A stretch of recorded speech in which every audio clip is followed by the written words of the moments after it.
The moment he slammed that kitchen drawer shut, I knew it wasn't about the spoons. It never was. "You hear me?" he barked. "I'm the man of this house." I said what I said. He stood there like he expected applause, like the volume in his voice somehow confirmed his authority, like years of missed payments and half-finished projects could be erased by one deep-chested declaration. I didn't say a word, not yet. I just wiped my hands on a dish towel, folded it neatly by the sink, and looked at the man I married. Not like a wife, not like a woman who'd spent 12 years covering his slack, but like a quiet accountant tallying up the final line on a worn-out ledger. My name is Rochelle. I'm 47 years old, and this is the story of how I learned that silence can be louder than revenge. Back when I met Terrence, I thought he was charming. I was 34, working HR for a logistics company just outside Montgomery, Alabama. The office smelled like paper and air freshener, that artificial citrus scent that never quite covered the stress. He came in to fix the elevator one afternoon after it jammed between the second and third floors. I remember watching him from behind the lobby counter. He knelt with his tool belt slung low on his hips, his shirt hugging his back, sweat forming a small patch between his shoulders. He looked like a man who could solve problems, who knew how to hold things together. He had this way of smiling, like each grin was a promise. He winked when the elevator doors finally slid open and said something slick about rising together. The receptionist giggled. I rolled my eyes, but inside? Something in my chest fluttered, and I hated that it did. I should have clocked it then, the way he turned everything into a performance, the way he looked for an audience. But I was tired of weekends alone in my townhouse near Atlanta Highway, tired of first dates where men nodded along like they were waiting for dessert, tired of being treated like my independence was a threat instead of an accomplishment. Terrence felt like a break in that pattern. Or maybe he just talked smooth enough to make me forget patterns even existed. He brought comfort food and compliments. He asked about my job and actually listened, or at least pretended well enough. He called my mom a ma'am and carried her groceries inside without being asked. He rubbed my feet after long days. He made me feel chosen, not just tolerated. But now I know. Some men don't choose you because they admire your strength. They choose you because they think they can siphon it. He had calloused hands, real working man hands, the kind that made you think stability. He'd put a guiding palm at the small of my back, gentle but firm, like he was claiming territory. At restaurants, he ordered for both of us. "Baby likes catfish," he'd tell the waiter before I even sat down. It was possessive. But back then, I mistook that for care. He laughed loud, hugged long, said he respected women who held their own, but also made space for a man to lead. It sounded like partnership, but his version of leading meant taking credit while I took responsibility. I didn't notice the shift at first. A suggestion here, a comment there, little things. "We don't need 2 cars, and mine's better." Put your check in the joint account, easier that way. "You don't need to worry about the bills. I got it." I believed him. I wanted to believe him. We moved in together fast. Maybe too fast. We sold my starter home, the one with the creaky porch swing and the tiny rose bushes my daddy planted before he passed. I still remember signing the sale papers, telling myself it was a good move, a bigger future, more space for love to grow. We bought a house in Pike Road, a brick one-story with a wide deck that caught the morning light. Terrence told everyone he bought it, puffed his chest like a rooster telling the hens where to stand. I laughed it off because I thought, who cares? We're building a life together. I should have cared. The bills came. The responsibilities stacked up like dishes after Sunday dinner, and every time something needed paying, his wallet suddenly had holes in it. Construction's slow right now.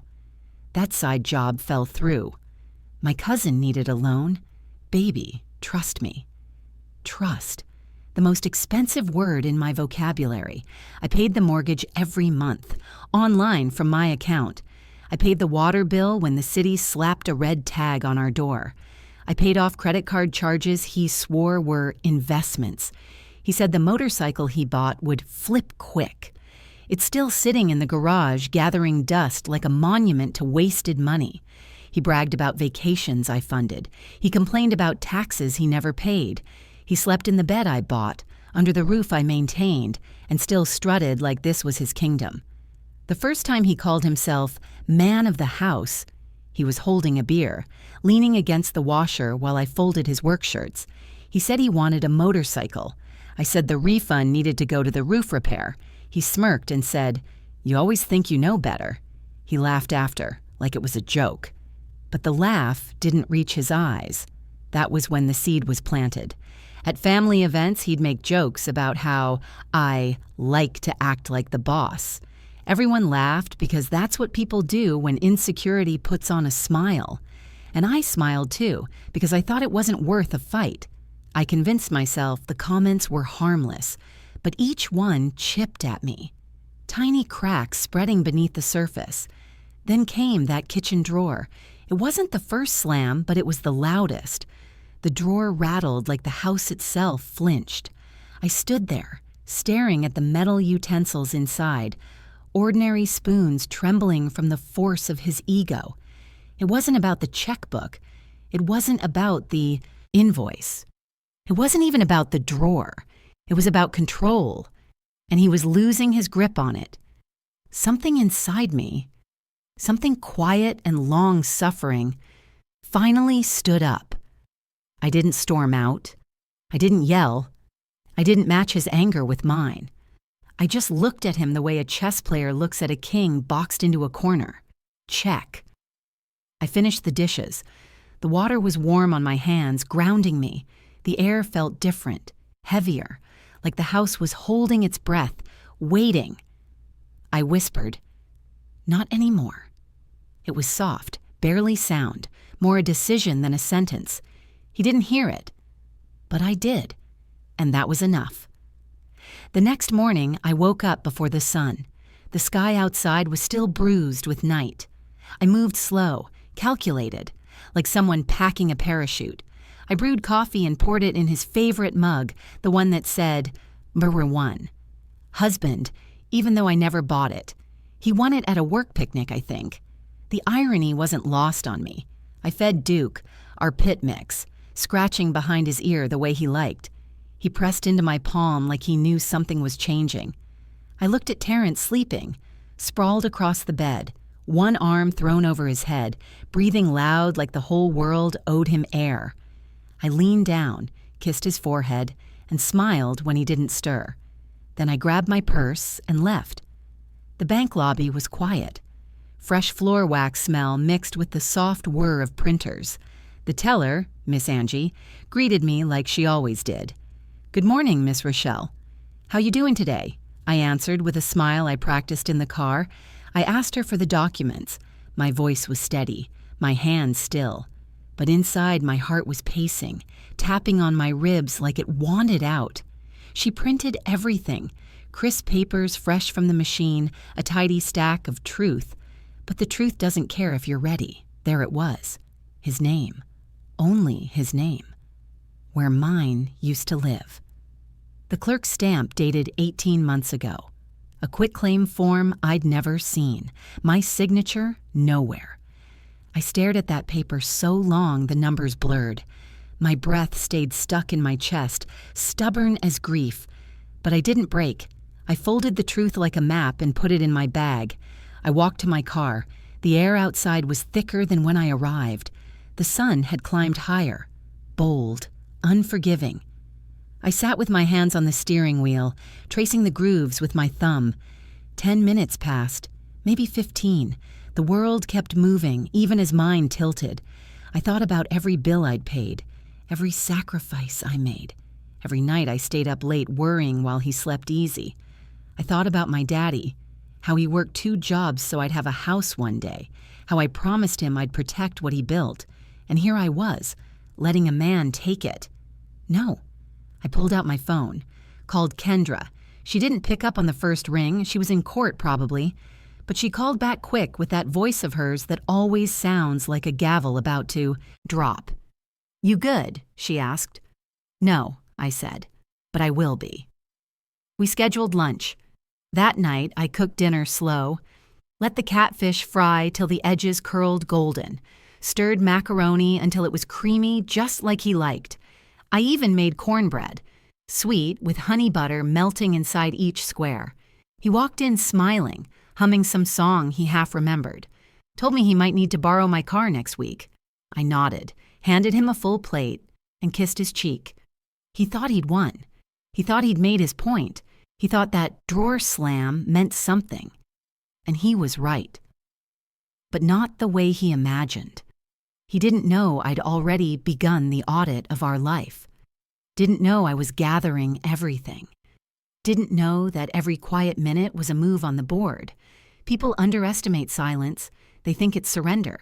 But silence? Silence is strategy. I stacked receipts on the dining table after he fell asleep, lined them up by date, highlighted every payment that came from my account. My highlighter glided across the paper, neon truth under every number. The house was still, except for the soft hum of the refrigerator. Duke laid at my feet, eyes following me like he was keeping watch. The clock ticked steady, each second a reminder that time was finally working for me, not against me. I looked around at the walls we painted together, the photos we hung, the life I had built, piece by piece, while he took bows like he built it himself. I realized then, I wasn't losing anything. I was reclaiming what was already mine. Because the man who slams drawers and files secret deeds, he wasn't ready for the woman who pays attention. He wasn't ready for the woman who writes checks and checks records. He wasn't ready for the woman who could weaponize paperwork. He wasn't ready for the woman who knew how to notarize silence. The next morning, he left early, said he had to meet somebody about some siding work down in Prattville. His boots thumped across the hardwood like a man marching toward purpose, even though he hadn't found real purpose in years. He kissed me like nothing had happened, like he hadn't declared himself king in a house he quietly stole the deed to, like his voice hadn't cracked the air wide open the night before. "Don't wait up," he mumbled, keys jingling. "Might be a long day." "Take your time," I said. He smirked, thinking it meant I was easing up, letting the man be the man. It wasn't that at all. I listened to his truck back out the driveway, the old engine giving its usual complaint, that rattling cough that sounded like it needed prayers and new spark plugs. His tailpipe rattled all the way down the block, disappearing behind the line of oak trees that shaded our street like silent witnesses. When the sound finally died off, the house exhaled. I stood still for a moment, just breathing, just feeling the quiet stretch across the walls like sunlight. Then I moved. Cabinet door opened. Red folder came out from behind the cereal boxes, tucked between the stale frosted flakes and a box of oatmeal I'd been meaning to replace. That folder had been with me longer than Terrence. It held years of my life. Tax returns, bank statements, student loan payoffs, proof that I built myself before anyone ever tried to claim me. Now it held something else. Evidence of betrayal anchored in fine print. I opened it on the kitchen table, the surface still clean from last night's wipe down. Paper edges brushed my fingertips, cool and sharp like truth. Deed transfer, county record printout, mortgage payment history, all in my name, all paid from my account, all showing my life poured into those bricks. And yet, on that current deed, I was invisible. My breath came slow, controlled. I placed each document flat and neat, no wrinkles, no mess, no chaos. Chaos was Terrence's style. Order was mine. I added the newest proof with a steady hand. The paper slid perfectly into place, and I realized how symbolic it felt. Me, putting myself back in the story from which he tried to erase me. A soft knock on the table, my knuckle tapping once, sealed the moment. Kendra met me at the law office around noon. She chose a small spot away from the main desk, a glass-walled conference room with blinds half closed. Enough privacy to talk war, enough openness to remind us this wouldn't be a secret forever, and she didn't come alone. She brought her boss, Ms. Tilda Grant, a woman who gave "don't play with me" energy from 30 feet away. Her hair was slicked back in a low bun so precise it didn't dare let a single curl escape. The blazer she wore, sharp enough to slice lies into confetti. Ms. Grant took the folder, sat down, and let silence work a full minute while she reviewed. Then a long exhale, the sound of a professional seeing a familiar kind of foolishness. "You saying your husband filed a quitclaim deed behind your back?"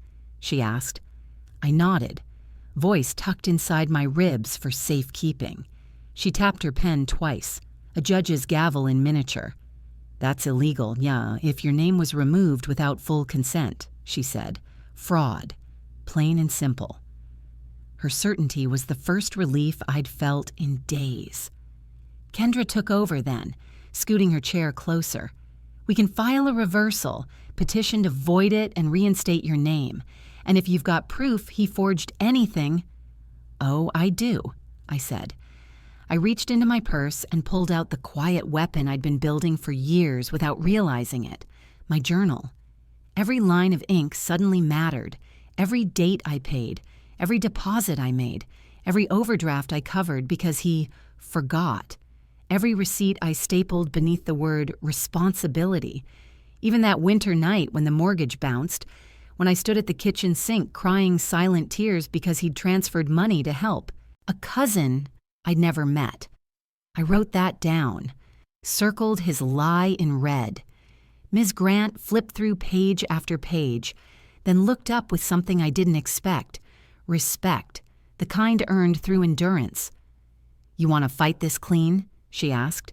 "No drama, no messy court battle?" "I want my name back," I said. "On that house, on my future. That's it." Her lips curved into a knowing, razor-thin smile. "Then we'll file civil. Quiet. Efficient." Her voice dropped just a shade lower. "No need to go nuclear, unless he pushes first." That's when the paperwork began. Fraudulent deed reversal. Emergency injunction to prevent sale or refinance. Motion for quiet title reinstatement. Words that looked stern even on paper. Words that marched like soldiers toward justice. Ms. Grant's pen moved fast, her fingers dancing like someone stitching up a wound. Kendra stacked copies into organized piles, color-coded tabs marking strategy like a war map.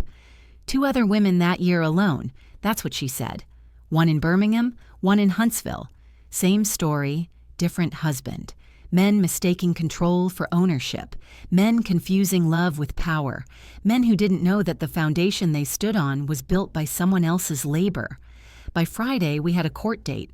2 weeks out. 2 weeks until truth stepped into daylight. And Terrence? Not even a shadow of suspicion. He strutted through the house that evening bragging about business plans. Something about starting a YouTube for contractors. Though the only thing he built recently was excuses. He told me he might need to borrow my car next week because his truck might be acting up again. I nodded, stirred the rice, played wife. But inside, I was building an exit plan brick by brick. Each night I watched him sleep, his chest rising and falling like the world had never demanded anything of him. His mouth wide open, snoring loud enough to shake the pillow. A man at peace. Not because he earned peace, but because he assumed it. He had no clue I was unraveling the empire he built out of borrowed confidence and forged signatures. The next week, I took a vacation day. Told Terrence I needed a mental health break. He patted my hip and said, "You deserve one, baby." The irony almost made me laugh. I drove downtown to the Montgomery County Clerk's office. Brick building, chipped blue trim around the windows, fluorescent lights buzzing overhead. The clerk behind the desk was a woman in her 50s with reading glasses hanging from a silver chain, the kind of woman who knew everyone's business and the law behind it. I slid my paperwork across the counter, her eyebrows lifted. "Quitclaim deed filed without spouse signature and acknowledgement?" She clucked her tongue. Men been real bold lately. I smiled politely. It wasn't bold, it was foolish. She printed copies, the old ink smudging my fingertips slightly. I recognized his attempt at my signature. Sloppy, rushed. He spelled my middle name wrong, Denise instead of Denise. That tiny letter, the A missing, could cost him everything. I placed the documents back into the envelope with the kind of care he never handled anything with. At home, the cracks in his little illusion finally started whispering. The joint account card got declined at the gas station. He called, fussing like the world owed him fuel. "What's going on with the bank?" he demanded. "I figured you were handling it," I replied, my voice calm as cooling tea. "You are the man of the house, right?" he grumbled. Blamed the bank for the inconvenience. Never once considered turning the blame inward. Then the internet got shut off. That one I let happen on purpose. The silence of a dead router says a lot. He stormed into the kitchen, waving the black plastic box like a captured enemy. "What the hell is this? We ain't paid." I tilted my head. "Aren't you handling the bills? You said you wanted to lead." The confusion in his eyes was a tiny victory. He set the router down like it insulted him and walked away, muttering incoherent frustrations. But he didn't push, didn't dig deeper. He wasn't a man built for details. Details were my domain, and that's where the war was being won. I spent the weekend scanning documents into a password-protected drive, digital copies stored in cloud and hardware, redundancy like armor. I walked the property with my phone recording video. Every room, every window latch, every appliance serial number. The house wasn't just mine in memory, it would be mine on record. On Sunday, he grilled ribs, the smell of smoke curling into the air, thick and sweet.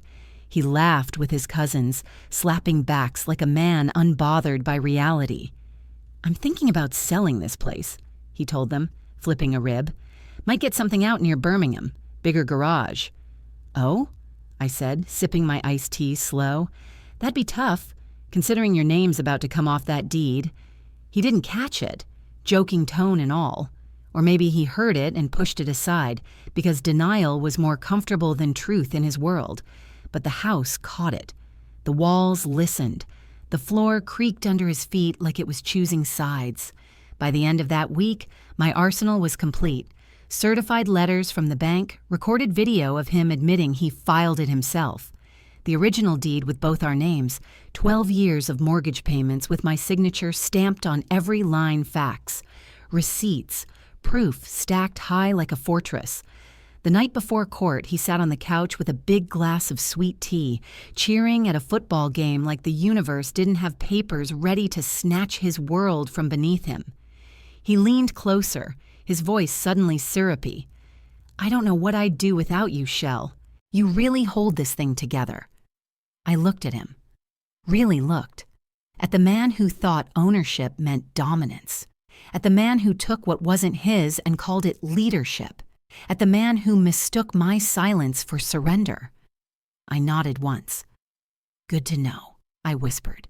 Because tomorrow he was going to find out exactly what life looks like when the one holding it together.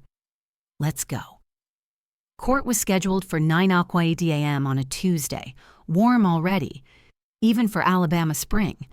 The kind of heat that rises early and sits heavy, like it knows something is about to happen and doesn't want anyone pretending it's a normal day. The sun came up fast, bright, and bossy, clearing the fog before the world even had a chance to blink awake. It wasn't just hot, it was decisive. I dressed deliberately, not for him, not for the judge, for the truth. Navy blue pantsuit, pressed so sharp the seams drew their own boundaries, clean lines that didn't beg or soften, low block heels that clicked with intent instead of apology, pearl studs, minimal makeup, no perfume, nothing that could be mistaken for adornment, just posture and paperwork and a spine that had finally stopped bending. Terrence left the house an hour before I did, whistling like opportunity lived in his pocket. Said he had a breakfast meeting with a drywall client. He tossed the lie out without hesitation. because he assumed I'd catch it and hold it for him like I always had. I just nodded and handed him the travel mug I filled every morning for years. It felt different in my hand now, like the last pep talk I would ever give him. He kissed my cheek like everything was fine, like the night before hadn't been the calm before a courtroom storm, like his name wasn't balancing on the edge of a judge's pen. He still thought the world spun because he pushed it. I let him go. Let him think that. The courthouse in downtown Montgomery looks older than fairness itself. Red brick, stone pillars, giant wooden doors that seem like they only open for the truth or for people bold enough to try and wrangle it. I parked around the side, away from the shade of the camellia bushes, letting the heat press me forward. Ms. Grant stood waiting at the top of the steps with a thick folder tucked under her arm like a shield. She nodded once, tight, professional, reassuring in a way that didn't need words. She was already 10 steps ahead. Docket filed, case numbers pulled, arguments lined up cleaner than gospel on Sunday morning. The reversal was scheduled under civil motions. The quiet side of justice. No yelling, no theatrics, just facts. Inside, the cool air of the lobby smelled like waxed floors and ink, like business. Bailiff nodded us toward the right courtroom. Ms. Grant never rushed, but every stride said she knew exactly where victory sat. I took a seat at the petitioner's table, smoothed my lap once, set my breathing to something steady. When Terrence arrived, he looked lost, like a man who took the wrong exit. He wore jeans and a blazer, too casual for court, too formal for a job site, a costume of respectability that didn't quite fit. He scanned the room with confusion, like he expected breakfast plates and blueprints. Then his eyes landed on me, sitting beside an attorney, calm, prepared, his mouth parted. "Shell? What's going on?" I didn't answer. My silence was a strategy now. Ms. Grant stepped into the space he thought he controlled. "Mr. Lanier," she said, her tone firm but polite, "you've been served notice of this hearing by certified mail 2 weeks ago." He shook his head. "I haven't seen anything." She flipped open the folder and produced a slip of truth. Signed for at 8:32 a.m., Montgomery Post Office. Your signature. He stared at the paper, brow furrowed, and that's when it hit me. He signs everything. He reads nothing. The judge entered then. Judge Harold Perkins, silver hair at the temples, a robe that looked ironed with authority. He gave no speeches, just sat down like justice was his assigned seat, and he'd held it long enough to be tired of nonsense. "Petitioner, step forward." Ms. Grant rose. I followed her stance like a shadow. She laid out the story with precision, dates, names, payments, signatures, all arranged like puzzle pieces finally forming the full picture. Original deed, mutual, mortgage payments, 12 years, 100% from me. Quitclaim deed, filed by him, without my knowledge, without my signature. Forgery evidenced by the incorrect spelling of my middle name, Denise instead of Denise. Each detail landed like a small hammer tapping a bell. Clear, sharp, undeniable. Terrence tried to cut in. "Your Honor, it wasn't like that."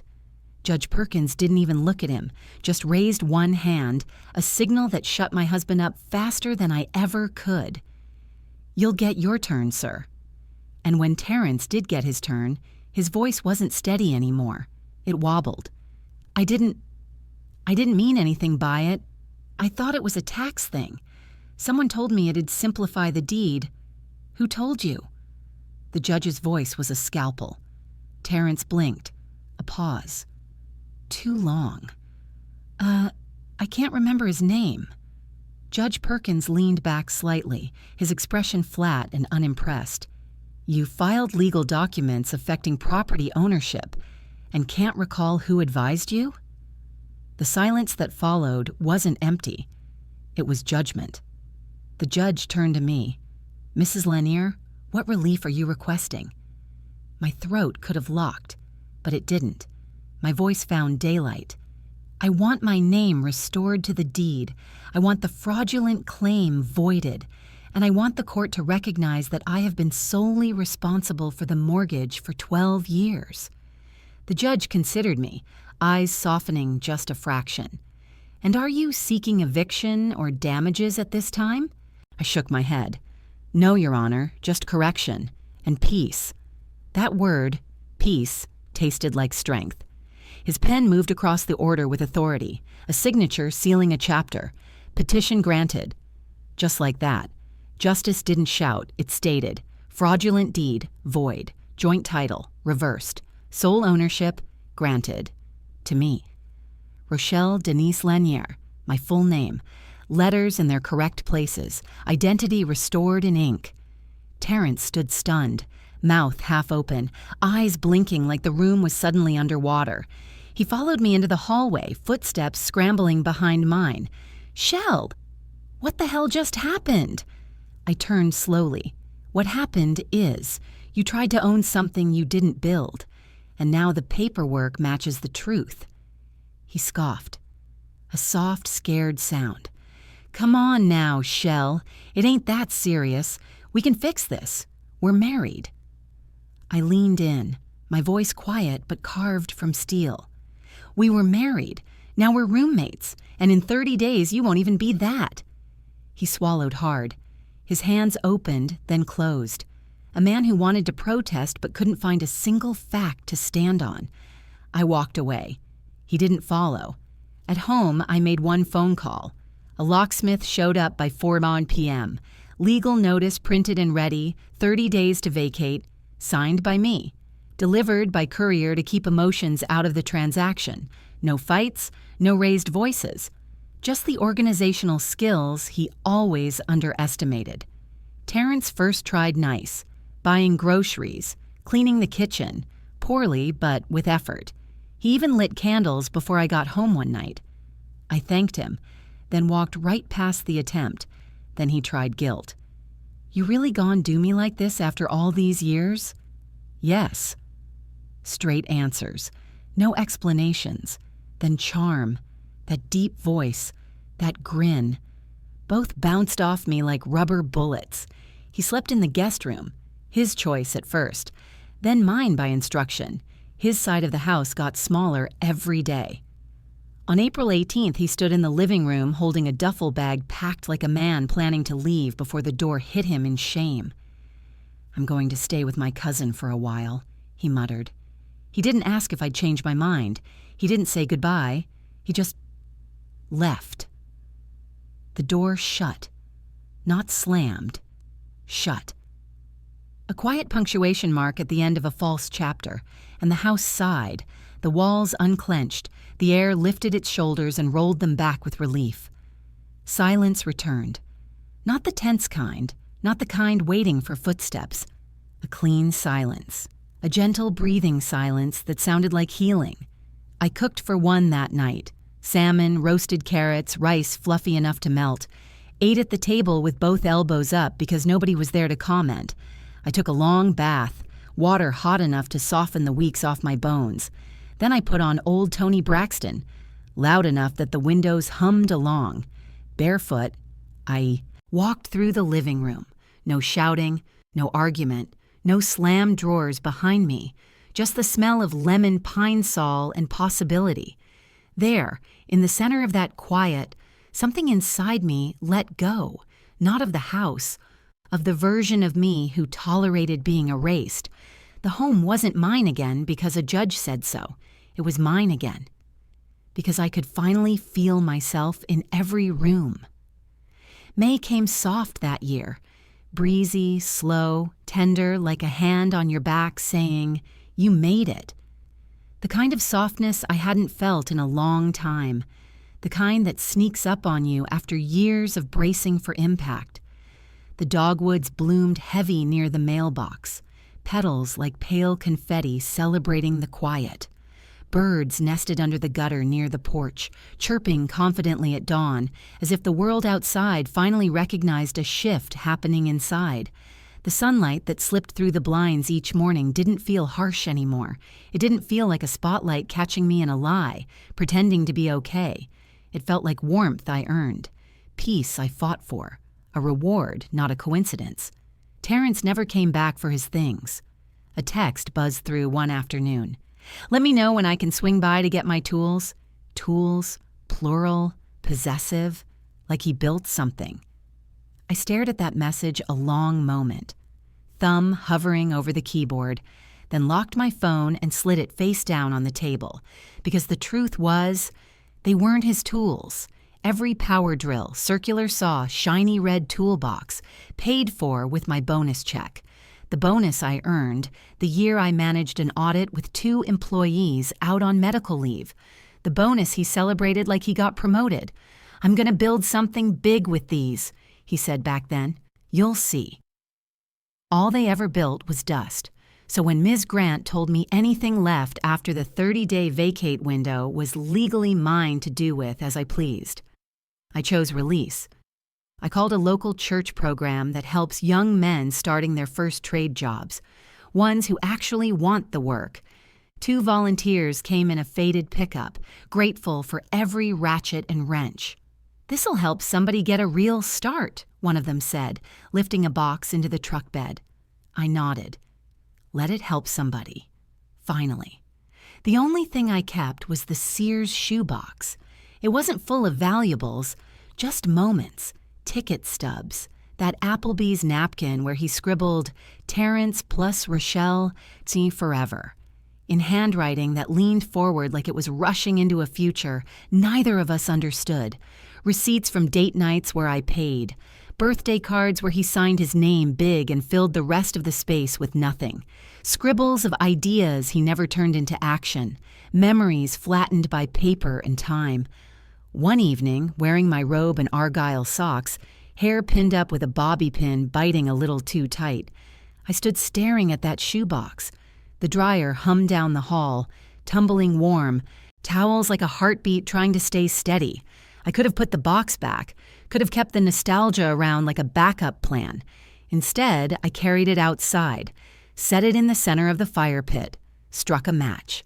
The flame took slow at first, licking the edges like it wanted permission. Then it devoured, ink curled, paper blackened, forever turned to smoke. It wasn't vengeance, it was closure. And that night, for the first time in years, I slept a sleep that wasn't light or interrupted. It was deep, restful, honest. Meanwhile, word got out. News travels through family like perfume. Somebody sprays it and suddenly everybody smells it. His cousins rolled up one Saturday claiming they were just driving by. They lingered on the sidewalk too long before approaching the porch. I poured lemonade into mason jars, fresh mint floating on top, catching the sun. They sipped slow while their eyes scanned everything Terrence never improved. Freshly painted shutters, pine green, new hydrangeas on the walkway, blooming like they belonged. The porch swing polished and hanging straight for the first time in 3 summers. "Terrence doing all right?" his cousin Reggie asked, leaning back like he was trying to read something between my ribs. I smiled soft. "He's figuring things out." They looked at each other, nodded. That was enough truth for their curiosity.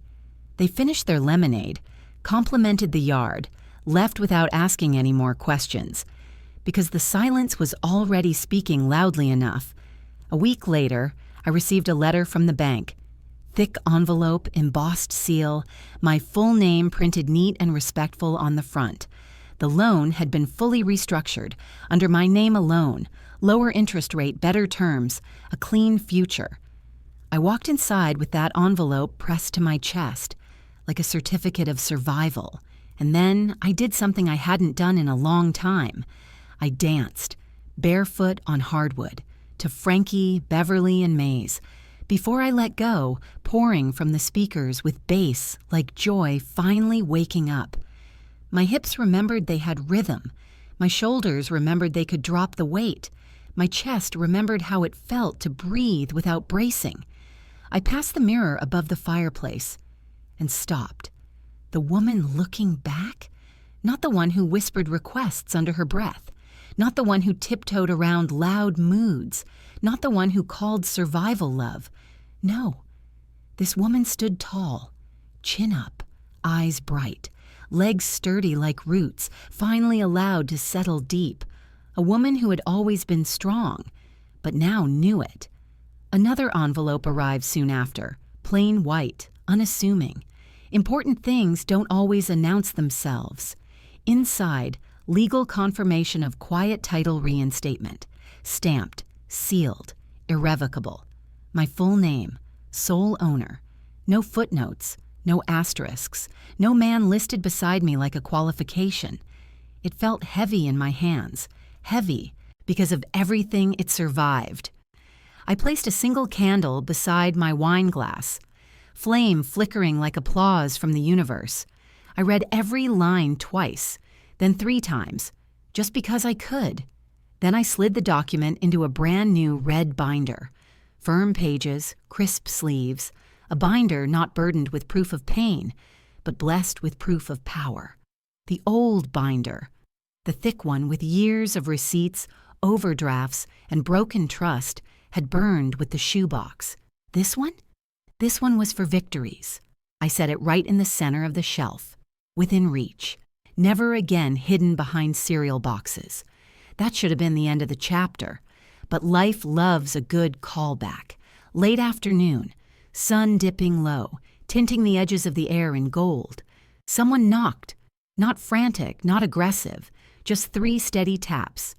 I opened the door, slow, and there he stood, Terrence, wearing the same worn jeans that sagged a little more now, same Dodgers cap, sweat-stained at the brim, same cologne he wore the first night he asked me to trust him, cheap, spicy, now sour with memory. He had his hands shoved in his pockets, like maybe if he held on tight enough he wouldn't shake. "Shell," he said. He said my name like it felt different in his mouth now, like he finally knew its weight. "You got a minute?" I didn't answer. I didn't even unlock the screen door. I held it in place with one palm and waited for the truth to show up. He looked smaller, not physically, but worn down. Like pride had finally stopped filling him up and left room for consequences. He cleared his throat. I didn't mean for things to go the way they did. Still, I said nothing. "I always thought I had a plan," he stumbled on. "I thought I was protecting us. I thought I was doing what a man is supposed to do." I let his excuses float into the humid air and fall short. My voice came steady. "You thought wrong." He nodded, the kind of nod people do when they've run out of defense and only truth remains. "I lost a lot," he admitted. I tilted my head. "Did you?" The look on his face, that was the moment. The moment he finally saw the real math. He hadn't lost a house. He lost the person holding it up. "I don't want nothing from you," he said quietly. "I swear. I see it now. You held this house. You held me." I shook my head. "No, I held myself. You just leaned on me until I stopped noticing the weight." Silence sat between us. Not angry, not sad, just final. He opened his mouth again, maybe to apologize, maybe to beg for something he couldn't name. But the words died before they formed. He stepped back.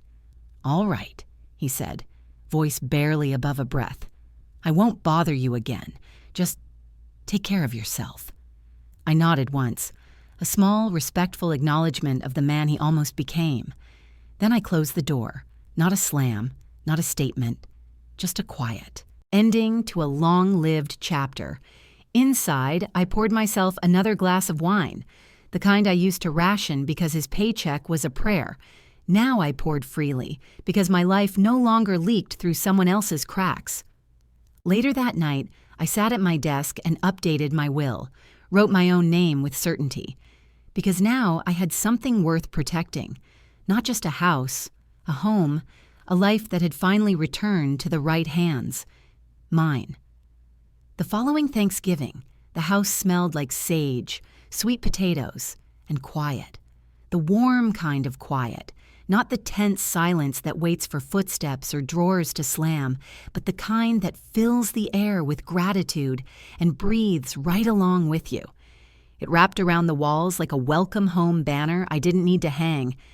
I'd had the oven going since 7:00 a.m., turkey roasting slow, greens simmering until they were tender enough to melt beneath the tongue, honey butter melting over cornbread like sunlight over morning grass, little pops of heat escaping every time I cracked the oven door, the kitchen fogging up my glasses as if Thanksgiving itself leaned forward to whisper, "You earned this."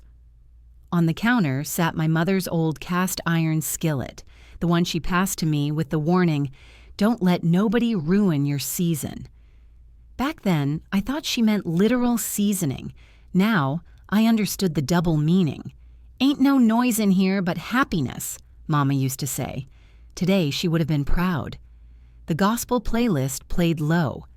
"Take Me to Church," mixed with old Fred Hammond, a choir of peace, humming beneath every breath I took.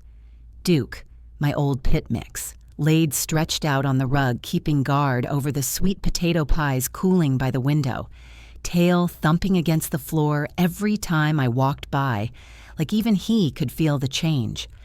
My sister Denise came over around noon with her daughter Layla and a glass dish of banana pudding, vanilla wafers laying perfect like soldiers in formation. She stepped into the doorway and froze, hand on her hip, head tilting in slow approval. "You finally painted the living room," she murmured, eyes scanning the fresh sage-green walls and white trim I worked on all Labor Day weekend. No rushing, no interruptions, no loud voice behind me demanding something undone before it was even finished. "2 coats," I said, wiping my hands on a towel. "New trim, moved the couch, too." She laughed, the kind of laugh that comes from relief, not humor. "This place feels different." It did. It wasn't just paint. The air was different, the light was different, I was different. Denise reached out and touched the mantel. Polished wood, clean lines. "Girl, this home has a heartbeat now." And it did. A heartbeat that finally matched mine. Terrence never reached out again. Not a call, not a letter, not a happy birthday, not a "Can I talk to Duke?" Not a "What about the memories we made?" His exit was as self-centered as his presence had been. Unfinished, unacknowledged, ungrateful. And I was fine with that, because what I reclaimed wasn't just a house. It was the woman who lived in it. After we ate, plates licked clean, bellies full, Layla dancing in the kitchen with Duke, pretending he was her Thanksgiving date, we stepped outside with throw blankets wrapped around our shoulders. The evening air was cool, leaves skittering across the yard like playful secrets. The sky glowed soft and gold, slow fading into a watercolor dusk, porch light flickering on as if the house itself knew it was time to shine. Layla, all curious eyes and teenage honesty, asked, "Auntie Shell, was it hard, doing all that by yourself?" I looked out at the yard. At the wind chimes, Terrence hung crooked and I later straightened. At the garden hose curled neat instead of left like a snake across the grass. At the quiet truth of my own resilience. "Yes, baby," I said. "It was hard." She nodded, waiting for more. "But sometimes doing what's right," I continued, "is harder than staying where you're comfortable, and you have to choose yourself even when it scares you." She tucked that into her chest. I could see it. A future seed planted, a lesson saved for a day she might need to grow courage. Later, after they left with paper plates of leftovers and I finished the dishes, I poured a glass of red wine and stood in the living room. The Christmas lights on the mantel twinkled early, casting tiny stars across the ceiling. I thought about how Terrence used to fill this house with noise. Loud plans for businesses that never got a customer. Loud arguments about bills he didn't pay. Loud declarations of manhood built on insecurity. He thought being a man meant being the biggest voice in the room. But strength isn't loud. Strength is steady. Strength is paying the mortgage when someone else sleeps late. Strength is signing the check that keeps the lights on while someone else tells the world they're in charge. He thought his name on the deed made him king, but every bank statement, stamped with my account number, made me the queen. I didn't have to raise my voice to dethrone him. I just had to document the truth. He believed leadership meant ownership. I learned leadership meant responsibility. And I had been responsible all along. I went to my bedroom and opened the red binder, my new one, the victory one. Pages filled with county seals, typed lines, notarized signatures, the legal proof of a life set straight.